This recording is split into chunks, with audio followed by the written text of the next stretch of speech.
Bonsoir à tous, Le Monde aujourd'hui ravi de vous retrouver pour cette nouvelle édition de votre journal. On commence tout de suite par les titres. En RDC, les armes reprennent le dessus dans le Nord Kivu. Des tirs ont été entendus très tôt ce matin dans le groupement de Buhumba et ses environs. Ces affrontements surviennent au lendemain d'accusations rwandaises contre l'armée congolaise. La RDC qui subit également les effets collatéraux de la guerre en Ukraine. Nous en parlons avec le professeur Deo Bengueguia dans le cadre de notre série sur l'impact de cette guerre engagée par la Russie. Ici aux États-Unis, plusieurs demandeurs d'asile continueront d'attendre au Mexique. Un tribunal américain vient de prolonger une mesure sanitaire instaurée en 2020. Une décision qui déçoit évidemment les migrants. Toujours ici aux États-Unis, et si vous êtes amoureux des expositions, nous suivrons Dilly Diko à New York dans le Moleskine Détour, une exposition de carnets transformée en œuvre d'art par 75 artistes du monde entier.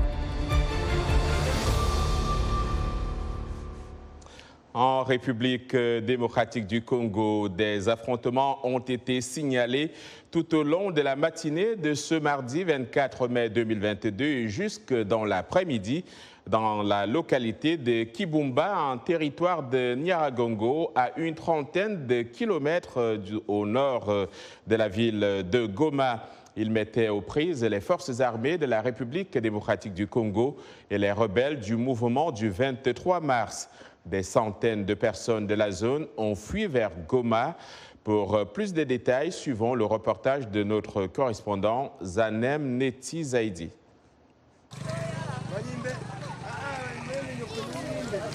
Ces habitants paniqués fuient Kibumba et Buhumba, deux localités où les détonations d'armes lourdes et légères se sont fait attendre après l'attaque d'une position des forces armées de la République démocratique du Congo, située sur la colline des Nyundo, à quelques mètres de la route Goma-Rutshuru. Mugaruka et sa famille n'avaient qu'un seul choix, quitter la région et chercher refuge dans la ville de Goma.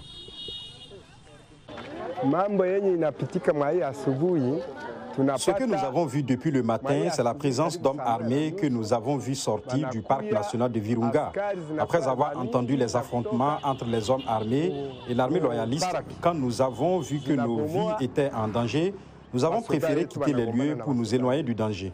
Certains habitants vivant le long de la route Goma-Rutshuru ont fermé leurs maisons et se sont dirigés vers Goma, même s'ils attendaient des détonations de loin.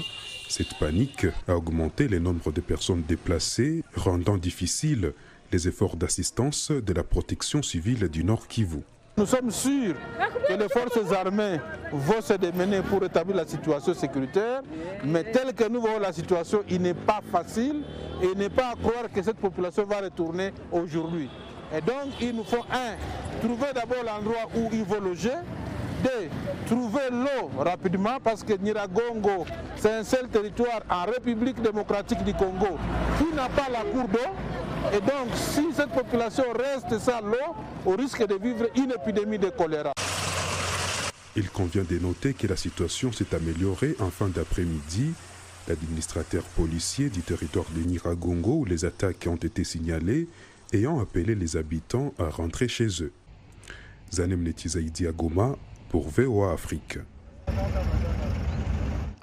Toujours en rapport avec la République démocratique du Congo, le docteur Denis Mukwege, prix Nobel de la paix, pour avoir soigné depuis des années des milliers de femmes victimes de violences sexuelles dans la guerre de l'Est du pays, est à Washington, D.C., ici aux États-Unis. C'est pour la présentation du film « L'Empire du silence » de Thierry Michel. Un film qui met en lumière les atrocités perpétrées dans les conflits armés, souvent oubliés dans l'Est de la RDC. Eddie Isango l'a interviewé suivant.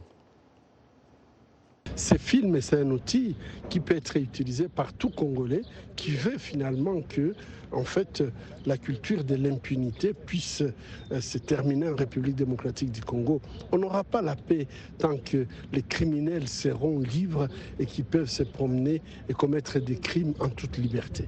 Vous avez suivi la réaction du gouvernement congolais. Un état de siège a été mis en place, ça fait même 1 an. Et aujourd'hui, le président de la République, Félix Tshisekedi, a appelé à une réflexion pour voir comment adapter ou mettre fin à cet état de siège. Il demande la contribution de tous. Quelle sera la vôtre? Moi, je pense que j'ai déjà donné ma contribution. On voit très bien que l'état de siège a échoué.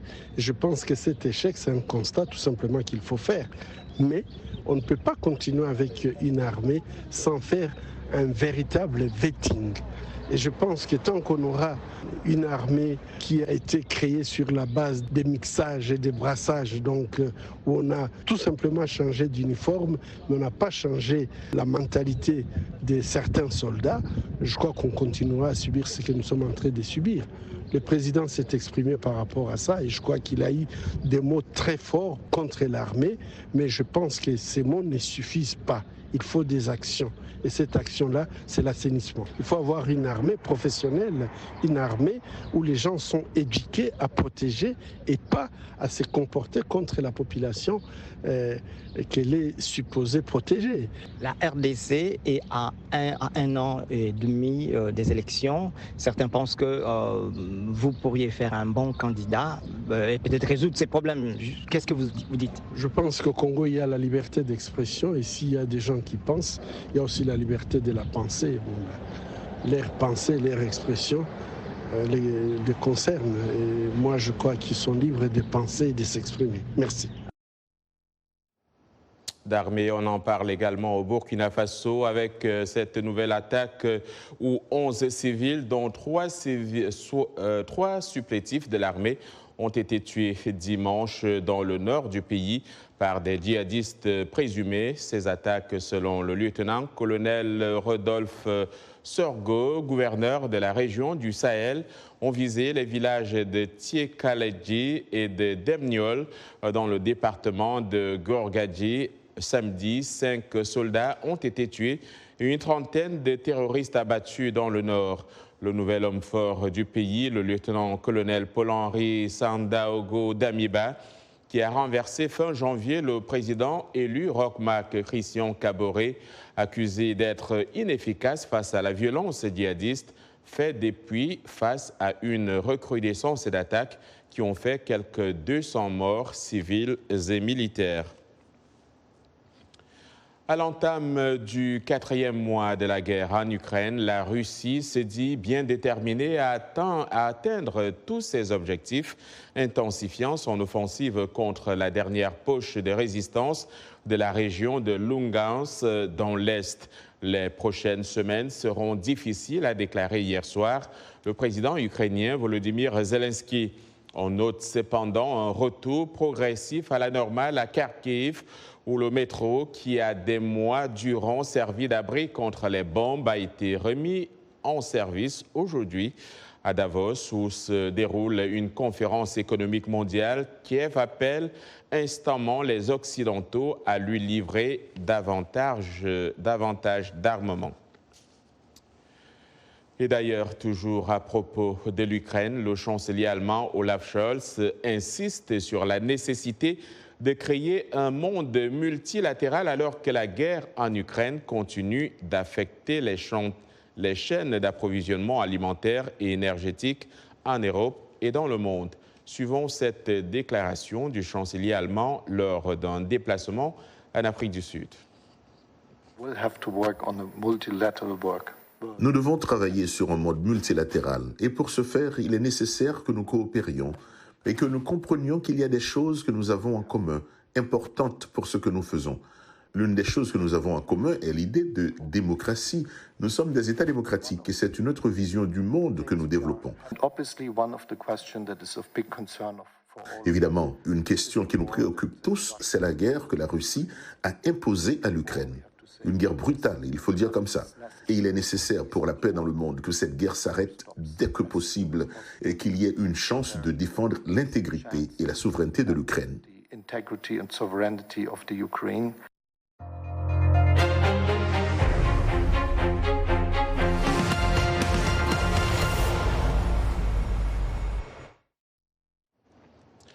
Nous poursuivons ce soir notre série sur l'impact de la guerre en Ukraine sur le continent africain. Direction ce soir la République démocratique du Congo. Son économie se classe au 87e rang mondial en termes de produit intérieur brut. Une économie extravertie et donc qui dépend de l'extérieur, notamment des pays comme la Russie. Quel est donc l'impact de la guerre en Ukraine sur l'économie congolaise ? C'est l'une des questions qui ont été posées à Deo Bengueya, professeur à l'Institut de commerce de Goma.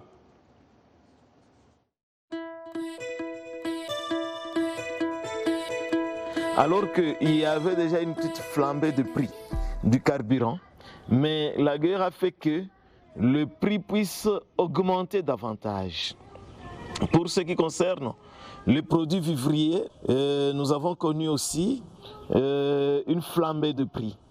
Imaginez tous les pays qui s'approvisionnaient en Ukraine, sachant que l'Ukraine était premier producteur du blé. Qui dit blé dit du pain, et le pain c'est l'aliment de base. Le prix des produits vivriers est en train de connaître une hausse considérable et ça ne fait que appauvrir davantage la population de la RD Congo. Les secteurs de construction. Le prix des matériaux de construction a augmenté aussi. Pourquoi? Parce que quand le carburant augmente de prix, a directement ses effets néfastes sur les autres, et la production intérieure et la production extérieure, et tout ce que nous importons dans le pays ne fait que connaître une augmentation de prix. Les secteurs touristiques, en fait, les touristes qui pouvaient venir des pays proches de l'Ukraine, ou de l'Ukraine même, ou de la Russie, ne peuvent plus venir dans notre pays. Et ça devient un manque à gagner, même pour les trésors de notre pays. Sans doute, lorsqu'il y a inflation, lorsque les prix augmentent, la production a tendance de diminuer. Et quand la production diminue, les impôts aussi vont diminuer. Et quand les impôts diminuent et les taxes, les différentes taxes, c'est les recettes du trésor qui diminuent et ça va affecter notre économie. Le gouvernement a fourni un effort pour se réunir avec les pétroliers et arriver à un prix qui soit acceptable. Malheureusement, ce prix n'est pas d'application. Par exemple, chez nous, aujourd'hui à Goma, 1 litre de carburant nous coûte 3 000 francs. Ça signifie $1,50. Alors que selon les prix fixés par le gouvernement, ça devrait être dans les 2700 francs congolais. Vous voyez? Donc, le gouvernement n'a pas fourni beaucoup d'efforts pour juguler cette situation. Et ce que nous pouvons prodiguer comme conseil au gouvernement, c'est d'arriver à subventionner certains secteurs. Et en subventionnant certains secteurs, c'est-à-dire en accordant des aides à ces secteurs, ça pourra aider pour que le prix puisse être gardé au même niveau au lieu de connaître une hausse. Et les secteurs que j'ai choisis, c'est les secteurs pétroliers. Si réellement le gouvernement pouvait subventionner les secteurs pétroliers et que nous puissions avoir une baisse du prix du pétrole, c'est-à-dire le carburant en général, ça pourra aider pour que d'autres produits aussi ne puissent pas connaître une flambée de prix.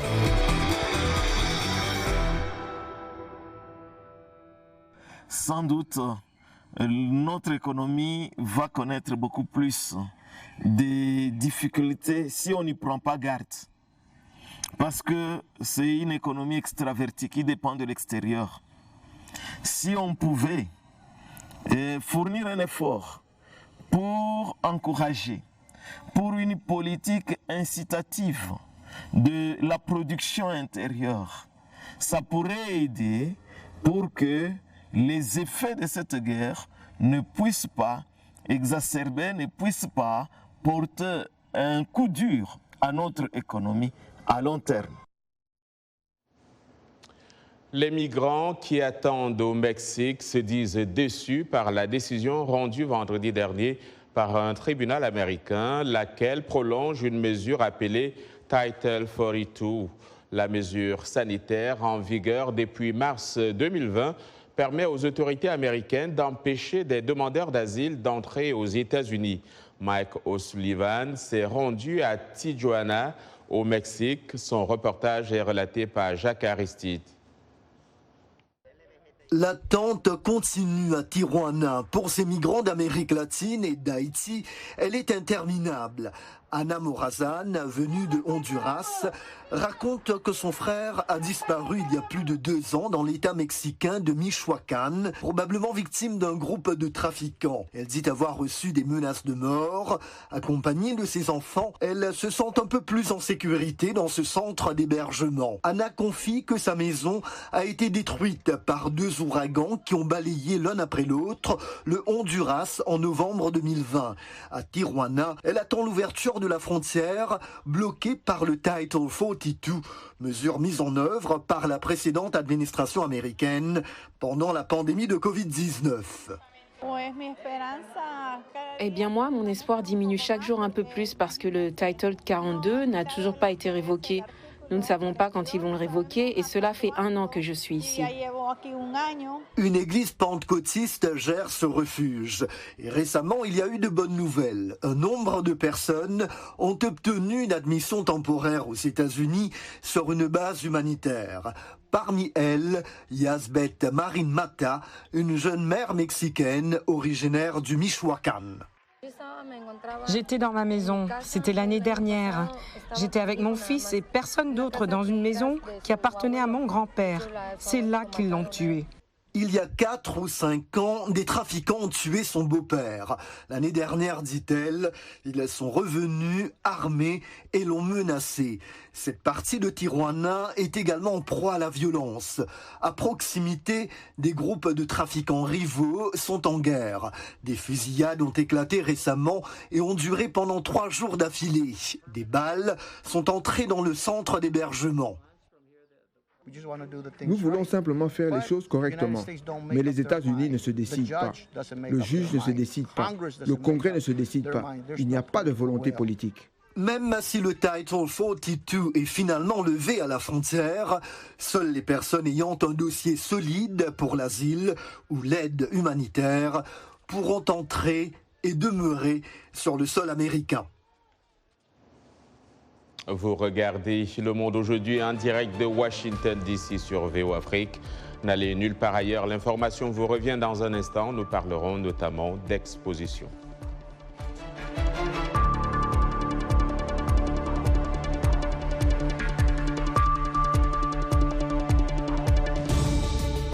Washington Forum, le rendez-vous hebdomadaire de VOA Afrique à ne pas manquer.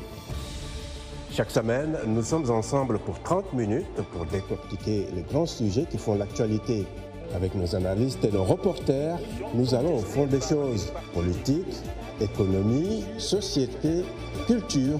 Nous posons le débat et nos analystes sont là pour apporter l'éclairage.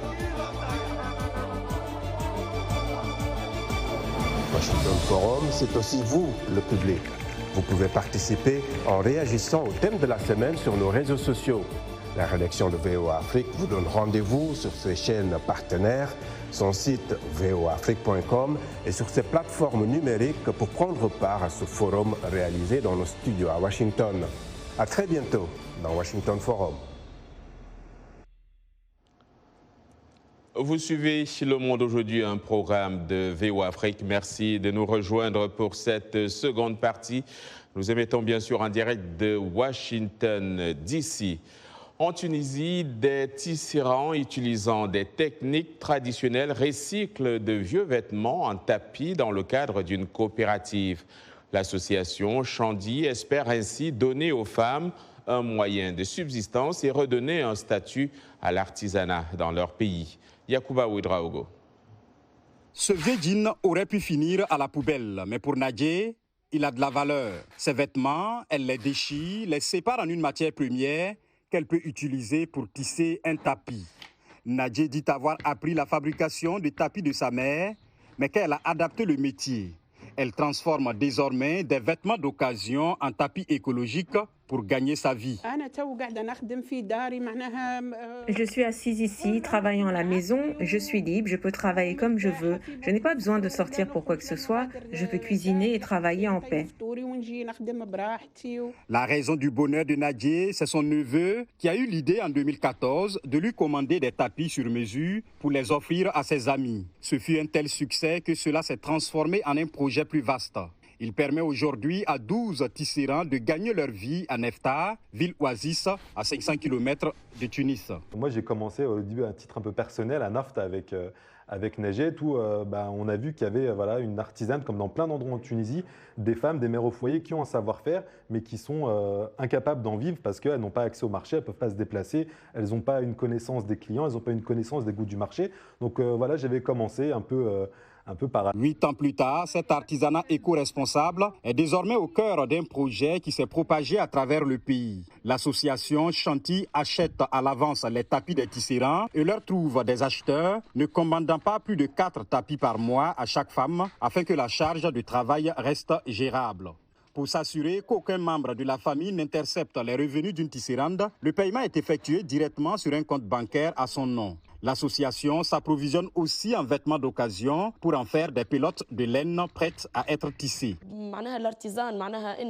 La réputation des artisanes s'est améliorée dans la société. Elles défendent leurs droits, elles se sont forgées leur propre personnalité, elles se sont battues pour cela. Et beaucoup de choses ont changé chez elles. La société commence à les voir différemment.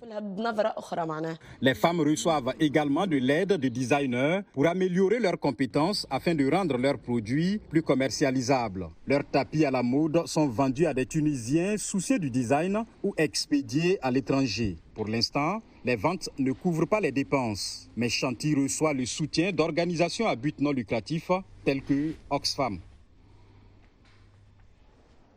Des beaux tapis qui feront sans doute l'objet d'une exposition un jour, comme à New York, où s'est tenu le Moleskine Détour, une exposition de carnets transformée en œuvre d'art par 75 artistes du monde entier. L'objectif de cette exposition est de soutenir le changement social par la créativité. De nombreux journaux renferment des messages engagés et des récits personnels. La présentation de la collection a eu lieu au One World Trade Observatory, au sommet de la tour la plus haute de New York. Dili Diko s'y est rendu. Découvrons. L'exposition Moleskine Détour revient à New York après 15 ans d'absence. Depuis 2007, la collection de carnets s'est enrichie avec de nouvelles pièces et le retour à la normale post-Covid a poussé les organisateurs à rendre ces petites œuvres d'art disponibles pour le grand public. Avant d'arriver à New York en mai, l'exposition de journaux personnels était à Shanghai en novembre, puis Paris en février. Pour Daniela Riccardi, la présidente de Moleskine, la beauté de cette collection réside dans le fait qu'elle représente parfaitement la mission de l'organisation, à savoir libérer le génie humain et la créativité à travers un acte simple qui consiste à fixer une idée sur un support en papier. Je pense que chacun d'entre nous fait de son carnet Moleskine, son journal, une partie de son histoire, une partie de sa vie. Et je crois, vous savez, que pour les artistes, bien sûr, beaucoup de leurs projets que vous pouvez voir sont inspirés par leur propre mission ou leur propre passion pour quelque chose. Mais nous avons tous des passions et des inspirations dans la vie, que vous soyez médecin, avocat ou commerçant. Elle ajoute que l'inclusivité est au cœur de l'exposition. puisque gribouiller est un acte universel que la Fondation Moleskine met en avant. Alors, qu'est-ce qu'une Moleskine ? C'est une toile en coton revêtue d'un enduit imitant le cuir qui s'apparente au pelage d'une taupe, un petit mammifère vivant sous terre. La couverture de ces petits carnets, appréciés par les écrivains, essayistes et artistes depuis 2 siècles, est donc faite en toile de Moleskine, et ce mot, quelque peu atypique, n'a pas de prononciation officielle. Chacun peut donc le dire comme il le souhaite. Hu Ning, un artiste et activiste chinois, nous parle de son carnet et du message qu'il renferme. J'ai été inspiré par le livre « How to Create Your Own Country », comment créer votre propre pays. Mais en Chine, il est impossible d'utiliser cette idée, vous savez, à cause de la sensibilité politique. Mais on a essayé de mettre en pratique cette idée à petite échelle dans une communauté restreinte, pouvant essayer d'utiliser certaines de ces idées, par exemple celles liées à l'anarchie, à la pensée anarchique. Parmi les plus de 70 artistes représentés lors de l'exposition, plusieurs Africains comme le Burkinabé Francis Kéré, premier Africain à remporter le prestigieux prix d'architecture Pritzker, mais aussi des artistes du Gabon, du Sénégal, du Kenya et 2 femmes ougandaises dont Leila Barbirié, une sculptrice travaillant sur les thèmes de l'identité et des droits humains. Elle nous raconte l'histoire derrière son carnet. Ce journal en particulier a été une période émouvante de ma vie et le projet de loi anti-homosexualité avait été adopté en 2019 en Ouganda. Il y avait donc beaucoup de choses qui se passaient autour de la communauté LGBTQ et avant en tant que personne tout simplement et maintenant avec le regard d'une activiste à part entière ayant même eu des problèmes avec ma famille. J'ai dans ce carnet noté beaucoup de choses personnelles, des expériences que j'ai vécues à ce moment-là. La frustration de Leila Barbirié est visible sur son journal. À l'époque, l'artiste brûlait presque toutes ses œuvres. Aujourd'hui, tenir un journal est une habitude qui revient fortement à la mode, que ce soit pour noter des moments clés de la journée, marquer des rendez-vous, faire des listes ou simplement noter des idées. De plus en plus de jeunes s'y adonnent. L'exposition célèbre le fait qu'une page blanche, lorsqu'elle est utilisée pour écrire ou dessiner, peut se transformer en un lieu d'introspection et de créativité. Dili Diko, VOA Afrique, New York. Merci Dili. Et ces images pour clore ce journal, celle du nouveau visage du palais de Buckingham où l'arbre des arbres est désormais installé pour le jubilé. Les dernières branches de cette sculpture de 21 mètres sont hissées devant le palais de Buckingham avant les célébrations du jubilé de platine marquant les 70 ans de règne de la reine Elisabeth II.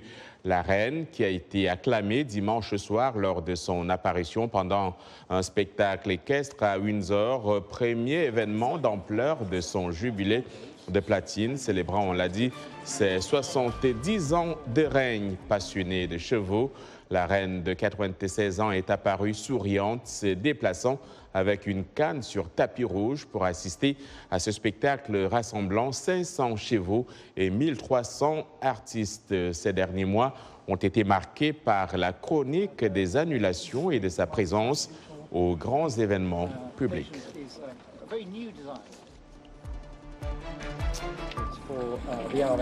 Le Monde d'aujourd'hui, et c'est la fin de cette édition. Au nom de toute l'équipe, je vous dis merci de l'avoir suivi. Demain est un autre jour. D'ici là, passez une excellente soirée.